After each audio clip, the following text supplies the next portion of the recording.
Hi guys, আসসালামু আলাইকুম। যে যেখান থেকে আমার এই ভিডিওটি দেখছেন সবাইকে জানাচ্ছি আন্তরিক শুভেচ্ছা। রেড ক্যাবেজ খুবই উপকারী একটি সবজি। এটি সালাদ, ভাজি, জুস বা আচার যেভাবে তৈরি করে খান না কেন, এটি স্বাস্থ্যের জন্য খুবই উপকারী একটি সবজি। আজ আমি সেই উপকারী রেড ক্যাবেজ সবজির সালাদের রেসিপিটি করে দেখাবো। আশা করছি ভালো লাগবে। প্রথমেই নিয়ে নিব একটি রেড ক্যাবেজ বা লাল বাঁধাকপি। এই রেড ক্যাবেজের সালাদটা খুবই মজার হয়ে থাকে। এই সালাদ আপনি কাবাব, পোলাও এর সাথে সাইড ডিশ হিসেবে ইউজ করতে পারেন। এবার রেড ক্যাবেজটাকে 2 ভাগ করে নিব। এই রেড ক্যাবেজ স্বাস্থ্যের জন্য খুবই উপকারী। এটি হৃদরোগের ঝুঁকি কমায়। এর উচ্চ ফাইবার ডায়াবেটিক্স রোগীদের রক্তে শর্করার মাত্রা নিয়ন্ত্রণে রাখে।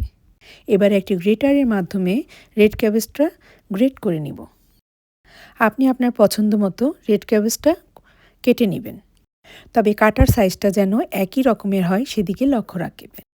গ্রেটার দিয়ে কাটলে একটা সুবিধা যে কাটাগুলি একই সাইজের হয়ে যায়। দেখতেই পাচ্ছেন কি সুন্দর একই সাইজের কাটা হয়েছে। কেটে রাখা রেড ক্যাবেজগুলি একটি বাটিতে নিয়ে তাতে দিয়ে দিব 1 টেবিল স্পুন পরিমাণ অলিভ অয়েল, দিয়ে দিব স্বাদ মতো লবণ। সালাদের টেস্টটা বাড়ানোর জন্য দিয়ে দিব 1 টিস্পুন চিনি, দিয়ে দিব আধা টিস্পুন পরিমাণ কালো গোলমরিচের গুঁড়া।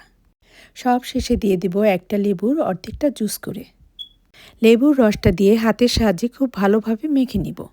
এই কাজটা অবশ্যই হাতের সাহায্যে করতে হবে। যদি আমার এই হেলদি রেসিপি ভালো লেগে থাকে তাহলে অবশ্যই লাইক, শেয়ার, সাবস্ক্রাইব করতে ভুলে যাবেন না। এবার সব মিশ্রণ খুব ভালোভাবে মেখে নিতে হবে। এটি দেখতে যেমন সুন্দর তেমনি এর অনেক স্বাস্থ্য উপকারিতা রয়েছে। ওয়েট লুজের জন্য খুবই উপকারী একটি সালাদ। তাছাড়া এই সবজির অ্যান্টিঅক্সিডেন্ট ত্বকের সতেজতা বজায় রাখতে সাহায্য করে।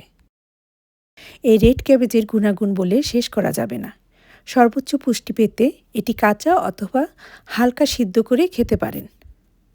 চলে আসব যে কোনো হেলদি রেসিপি নিয়ে। ততক্ষণ পর্যন্ত নিরাপদে থাকুন, সুস্থ থাকুন। আল্লাহ হাফেজ।